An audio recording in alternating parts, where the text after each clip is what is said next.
नमस्ते, सदावत सलीम, मातृभूमि, जय हिंद। दोस्तों, शुरू करते हैं अंतर्राष्ट्रीय डिफेंस अपडेट्स को। सबसे पहले अंतर्राष्ट्रीय डिफेंस अपडेट की बात करते हैं तो वो आ रही है स्लोवाकिया को लेकर। स्लोवाकिया 152 स्वीडिश लड़ाकू वाहन खरीदेगा, यानी कि स्वीडिश कॉम्बैट व्हीकल्स को। नाटो सदस्य स्लोवाकिया, जो कि यूक्रेन के साथ अपना बॉर्डर यानी कि सीमा को शेयर करता है, उन्होंने कहा कि वे स्वीडन की BAE सिस्टम हैंगलैंड से 152 ट्रैक कॉम्बैट व्हीकल्स को खरीदेगा, जो कि स्लोवाकिया की सैन्य क्षमताओं को बढ़ाएगा। स्लोवाकिया के रक्षा मंत्री ने कहा कि सरकार ने सशस्त्र बलों के लिए एक ऐतिहासिक परियोजना को मंजूरी दे दी है। बता दें कि BAE सिस्टम हैंगलैंड का CV90 एक ट्रैक कॉम्बैट व्हीकल है, जिसमें टर्रेट माउंटेड कैनन लगी हुई है। ये एक हल्का टैंक या बख्तरबंद कार्मिक वाहन माना जा सकता है। 1.6 बिलियन यूरो यानी करीबन 1.7 बिलियन डॉलर की कुल लागत पर 152 वाहनों को अधिकृत किया जाएगा। इससे पहले स्लोवाकिया को इस उपकरण की आपूर्ति के बारे में 33 देशों से प्रस्ताव मिले थे, लेकिन स्लोवाकिया ने स्वीडिश फर्म को ही चुना। यही नहीं, इसके अलावा स्लोवाकिया ने 2018 में 14 F-16 लड़ाकू विमान खरीदने के लिए एक अनुबंध पर हस्ताक्षर किए थे, जिसकी डिलीवरी 2024 में शुरू होने वाली है। इसके अलावा स्लोवाकिया की सरकार ने फिनलैंड और स्वीडन की नाटो में सदस्यता को मंजूरी भी दे दी है।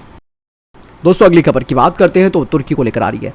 दरअसल तुर्की ने स्वीडन और फिनलैंड को नाटो में शामिल होने का विरोध किया था, लेकिन अब तुर्की ने एक फैसला लेते हुए स्वीडन और फिनलैंड को नाटो में शामिल होने की सहमति जता दी है।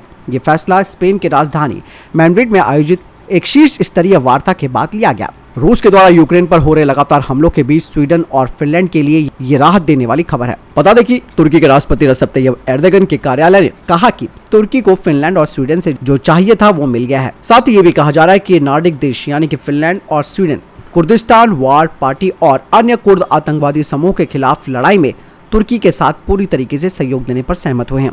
इसके साथ ही दोनों देश तुर्की को हथियारों की डिलीवरी पर लगाए गए अपने प्रतिबंधों को हटाने के लिए भी सहमत हो गए, जो सीरिया में तुर्की के द्वारा 2019 में किए गए सैन्य घुसपैठ के जवाब में लगाया गया था।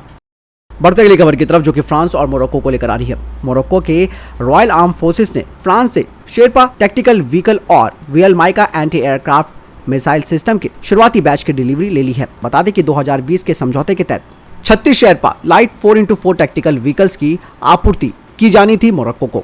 वहीं फ्रांस की फर्म रेनॉल्ट ट्रक्स डिफेंस के द्वारा विकसित शेरपा 5 चालक दल ले जा सकता है और निगरानी, टोही और गश्ती मिशन का सपोर्ट कर सकता है। इसे रिमोट कंट्रोल हथियार स्टेशन के साथ लगाया जा सकता है, जिसे ऑपरेटर को जॉयस्टिक और LCD वीडियो स्क्रीन के साथ वाहन के अंदर से फायर करने की इजाजत मिल जाती है।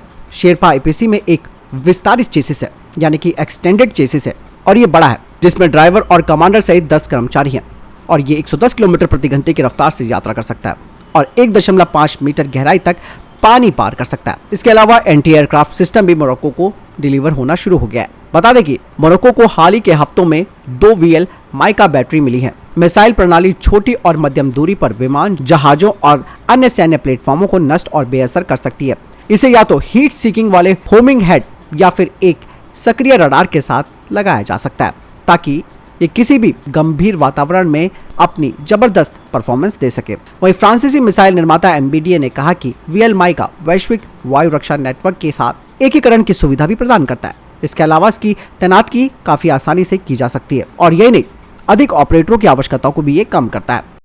बढ़ते अगले अपडेट की तरफ, जो कि ताइवान को लेकर आ रही है। चीन ने कहा है कि ताइवान ने अपने घरेलू स्तर पर निर्मित 10 Yun 2 लड़ाकू ड्रोन का परीक्षण किया है और इसने अपने 10 घंटे की उड़ान पूरी कर ली है। वहीं ताइवान के रक्षा विशेषज्ञों का कहना है कि इस तरीके की नॉन स्टॉप उड़ान परीक्षण ताइवान देश की क्षमता को आगे बढ़ाएगा। बता दें कि कथित तौर पर उड़ान ने 4500 किलोमीटर की दूरी तय की। इसके अलावा ताइवान ने कहा कि रिकॉर्ड तोड़ने वाली उड़ान ने न केवल ड्रोन की लंबी दूरी की उड़ान क्षमता को साबित किया है, बल्कि इसके उड़ान नियंत्रण जो सॉफ्टवेयर सिस्टम है उनके सफल एकीकरण को भी साबित किया है। बता दें कि ताइवान का टैंग यून 2 या फिर क्लाउड राइडर एक बड़ा लड़ाकू ड्रोन है, जो कि MQ-1 प्रीडेटर ड्रोन के जैसे दिखता है। ये दुश्मन के एसेट्स को बेअसर कर सकता है। इसके लिए इसमें AGM-114 हेलफायर मिसाइलों और अन्य स्वदेशी एंटी शिप मिसाइलों को भी लगाया गया है।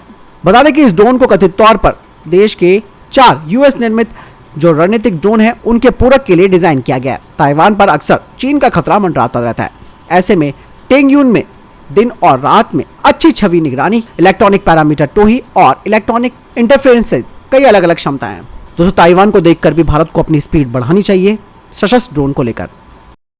तो दोस्तों ये थे अभी तक के top international defence updates. Video के संबंध में कोई प्रश्न जवाब, आपको कोई सवाल है, कमेंट सेक्शन में लिखकर जरूर पूछ सकते हैं। मिलता है नई वीडियो के साथ, चैनल जरूर सब्सक्राइब कीजिएगा। जय हिंद, वंदे मातरम।